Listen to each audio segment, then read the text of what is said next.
Bonjour à tous et bienvenue sur la chaîne de Day New Life, j'espère que vous allez bien. Comme vous me voyez, je suis avec bébé, donc j'ai accouché, je ne vais pas vous le montrer parce que voilà, c'est les réseaux sociaux et qu'il est encore trop petit pour ça. Et là c'est juste, je l'ai pris dans mes bras parce que voilà, il rouspète un petit peu. Et donc voilà, oui, je vais un petit peu le passer comme ça parce qu'il aime bien ça. Je l'habitue déjà mal. Bon bref, je viens ici vous raconter mon fameux accouchement. Pourquoi j'appelle mon fameux? Parce que c'était une expérience inoubliable. Et en plus de ça, j'avais vraiment l'impression de tout recommencer à zéro. Malgré que c'était mon quatrième, j'avais l'impression de redécouvrir la grossesse. Je posais les mêmes questions qu'il y a 5 ans quand j'ai eu mon dernier. J'avais l'impression de ne plus savoir comment laver, donc je regardais attentivement l'infirmière quand elle la lavait pour la première fois. J'allais sur internet pendant ma grossesse, je regardais tout ce qui était grossesse à 1 mois, qu'est-ce qui se passe, grossesse à 4 mois, vous savez un petit peu sur Google là. Et vraiment j'ai l'impression de tout découvrir, mais bon, ça ce sera le sujet d'une autre vidéo sur ma grossesse. Là je vais vous parler de mon fameux accouchement. J'ai un peu la voix cassée, je suis désolée, et j'ai un gros bouton là, je vous montre de près. Donc voilà, j'ai un truc sur ma lèvre qui me gêne. Bref, en fait mon fameux accouchement, pourquoi? Parce que comment ça s'est passé? Donc j'étais enceinte, je suis arrivée à terme, je devais accoucher pour une certaine date, et enfin pour le 1er novembre je peux le dire. Et en fait ce qui se passe c'est que donc c'était le 1er novembre devait tomber un mercredi, et la nuit entre le samedi et le dimanche j'ai commencé à avoir des contractions. Or moi d'habitude quand j'accouche, ça a été comme ça pour toute ma grossesse, quand j'ai des contractions, je n'ai qu'une seule fois des contractions, je ne sens pas de contractions pendant ma grossesse. Et pendant cette grossesse j'avais déjà senti plusieurs fois des contractions non douloureuses quand le ventre se durcit. Mais vraiment des contractions de travail, j'avais pas ressenti ça, sauf chaque fois quand j'étais décidée, en tout cas quand bébé était décidé à sortir. Et là, la nuit du samedi à dimanche, j'ai ressenti des contractions, c'était vers 3 h du matin. Pendant 2 heures, j'ai laissé, ça a duré 2 heures, j'ai été prendre une douche. Et après la douche, c'était parti. Donc je me suis dit, c'est peut-être un faux travail, comme je disais un peu sur internet, j'ai dit ok, c'est pas grave. Le mardi, donc ça c'était la nuit du samedi au dimanche, le mardi, là c'était le matin vers 9 h, j'ai commencé à sentir des contractions. Mais bizarrement ces contractions ne sont pas venues comme les autres. Les autres c'était par exemple toutes les une demi-heure, puis ça a commencé à diminuer toutes les 10 minutes, toutes les 5 minutes, etc. Et là pas du tout, c'était pas comme ça, hein, mon chouchou. C'était pas du tout comme ça, c'était directement toutes les 5 minutes. Je me suis dit je vais laisser, je vais prendre un bain et là je vais voir si c'est encore un faux travail. Et là, oui, tu bailles. C'est lui qui fait des petits bruits. Et là, ça a été la grande surprise, c'était tout de suite les 5 minutes, j'ai été prendre une douche, je crois qu'il était vers 11 h, et là, c'était encore pire. Donc j'ai pris un bain cette fois-ci, et là c'était pire. Et c'était vraiment, je veux dire, l'intensité, c'était toutes les 2-3 minutes, ou toutes les 5 minutes, je sais plus, mais c'était l'intensité qui était beaucoup plus forte, et j'avais vraiment le sentiment, l'impression qu'il y a quelque chose qui voulait sortir de moi, comme si je voulais faire caca, et oui. Alors mais j'avais super mal et j'avais appelé mon mari qui était au travail. Il m'a dit écoute, il est encore au travail, il m'a dit j'appelle le voisin qui te dépose déjà à l'hôpital et je te rejoins. Et malheureusement le voisin n'était pas présent, il n'était pas sur place parce que nous n'habitons pas à Bruxelles. À Bruxelles c'est la capitale et mon mari travaille aussi à Bruxelles, on travaille tous à Bruxelles.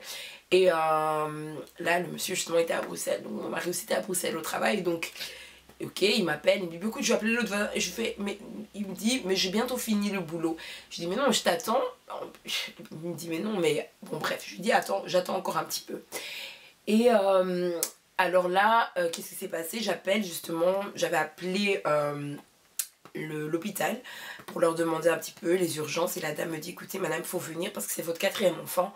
Parce que moi je dis mais oui, mais il était déjà vers 11 h, je dis écoutez je vais venir vers 14 h. Elle me dit non madame, on peut pas savoir si le bébé va venir parce que voilà, vous dites que vous avez des douleurs et voilà, on préfère toujours voilà que vous veniez et pas accoucher à la maison. J'ai dit ok, ça va. Et j'ai quand même attendu mon mari, et mon mari me dit bah écoute je suis déjà dans le train, mais je t'appelle quand même le voisin. Je fais non non non, je fais si t'es dans le train je t'attends, c'est 15 minutes en train de la maison.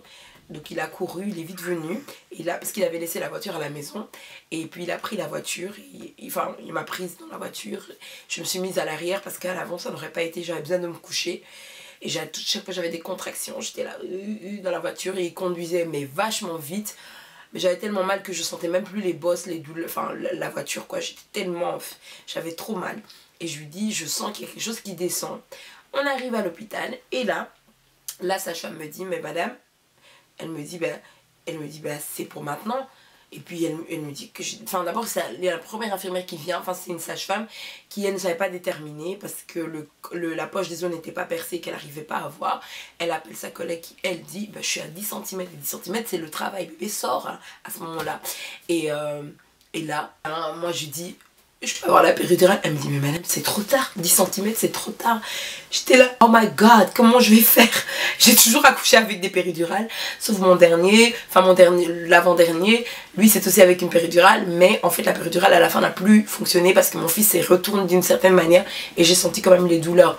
Mais c'était pas longtemps, mais j'avais bien senti la douleur. Mais là, pendant toutes les contractions, tout le travail, j'ai dû sentir jusqu'à la fin.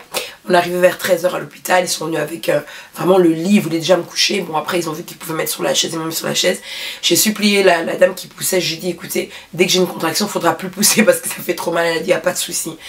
Et donc ça, c'était juste avant qu'on me diagnostique que j'étais à 10 cm. Elle m'a dit, toutefois, on va... Donc l'autre sage-femme, je m'embrouille, hein, je suis désolée. L'autre sage-femme, donc on a été en salle d'accouchement. Elle m'a dit, enfin, en salle d'accouchement, elle m'a dit, je vais encore revoir parce que comme la poche des os n'est pas percée, on va la percer. Et il se peut que la dilatation soit plus petite à ce moment-là. Je sais pas pourquoi c'est comme ça. J'ai dit, ok, donc ça va peut-être plus 10 cm. Et là, elle voulait percer, mais elle a pas... D'abord, elle voulait faire juste un toucher vaginal. Hein, désolée pour le terme.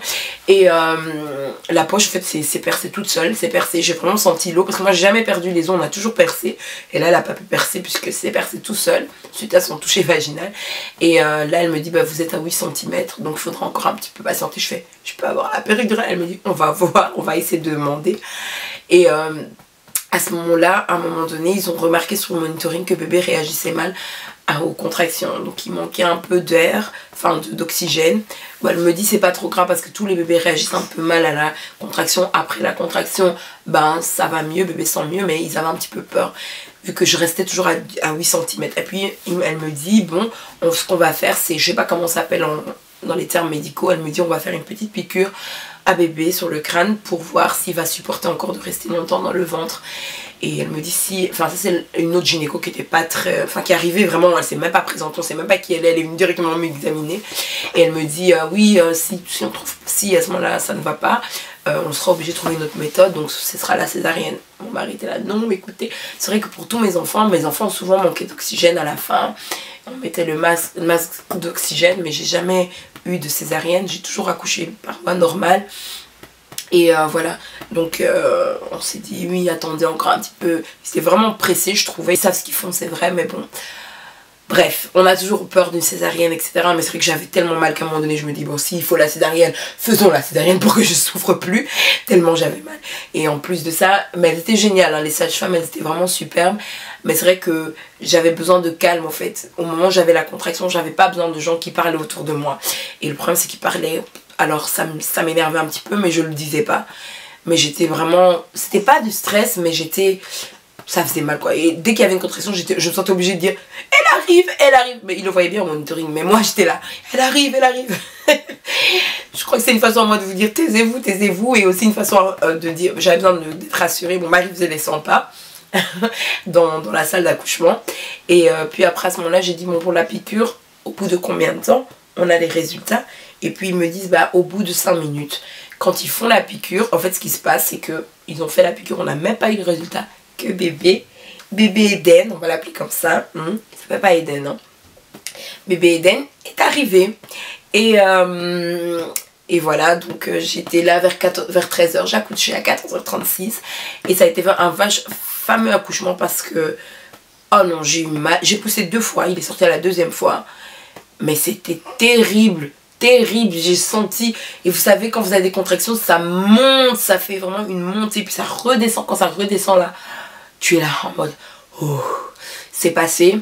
Et comme on disait avec une copine qui venait aussi d'accoucher, quand ça monte justement tu souffres avant quoi, même tu sens la montée mais tu n'as pas encore de douleur mais tu souffres déjà, tu te prépares à la douleur.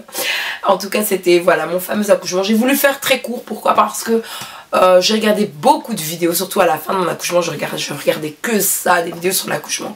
Mais je voulais faire court parce que je voulais pas trop rentrer dans les détails. J'ai fait caca pendant mon accouchement, c'est une première pour moi. Parce que j'ai toujours eu des lavements, mais là c'était tellement trop tard que voilà. Je pouvais pas avoir de lavement, j'ai failli accoucher quand même à la maison hein. Si j'étais restée encore plus longtemps, heureusement mon mari a insisté pour m'emmener à l'hôpital. Sinon moi, pour moi, voilà, je me disais mais non, je peux encore attendre, voilà. Parce que c'est vrai qu'on attend toujours des heures, enfin surtout pour les premiers. Mais la quatrième, c'est vrai que c'est passé tellement vite, heureusement pour moi, comme ça j'ai pas senti longtemps la douleur.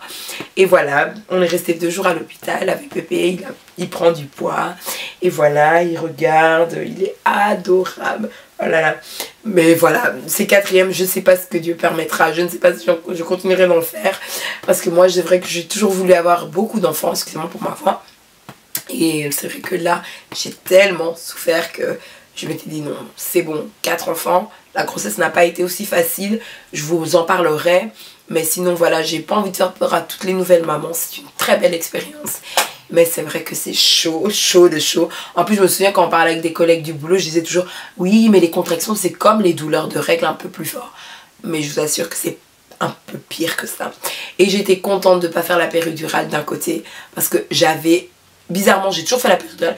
Et je me demandais pour mon fils ici, je disais, mais comment est-ce que j'ai fait pour avoir une péridurale? Parce que j'ai peur de la piqûre.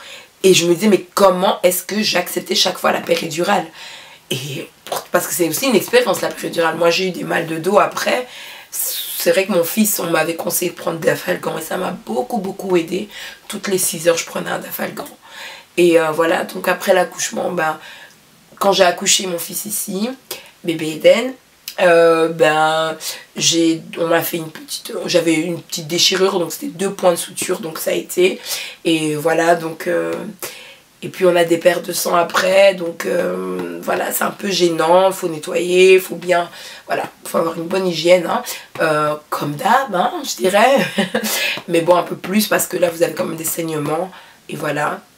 Donc je suis contente, j'allaite mon bébé, j'ai l'impression de grossir, enfin j'ai vraiment gonflé, je pense que vous voyez.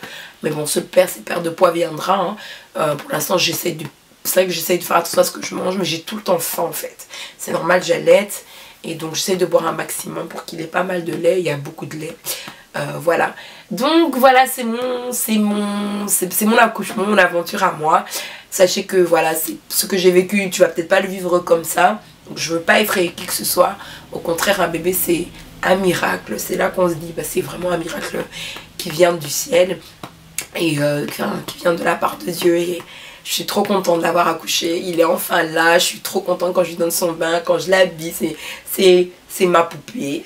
Même si c'est un garçon, c'est ma poupée à moi. Je l'aime d'amour. J'aime tous mes enfants d'amour. Il n'y a pas un enfant que j'aime plus que l'autre. Je les aime tous du même amour. Et donc voilà. Je vous fais de gros bisous. Abonnez-vous si vous avez aimé la vidéo. Si vous voulez une suite, un peu que je vous raconte aussi mes péripéties sur mes grossesses en général. Parce que j'ai toujours eu les mêmes symptômes pour mes 4 grossesses. Donc je vous ferai une vidéo si ça vous dit. Donc abonnez-vous. N'oubliez pas, si on atteint les 1000 abonnés, ben, il y aura un concours. J'attends ces 1000 abonnés. Ça fait une année que je suis là en train de vous rabâcher en disant oui, il y aura un concours. Alors faites tourner. Je vous fais de gros bisous. Bye bye.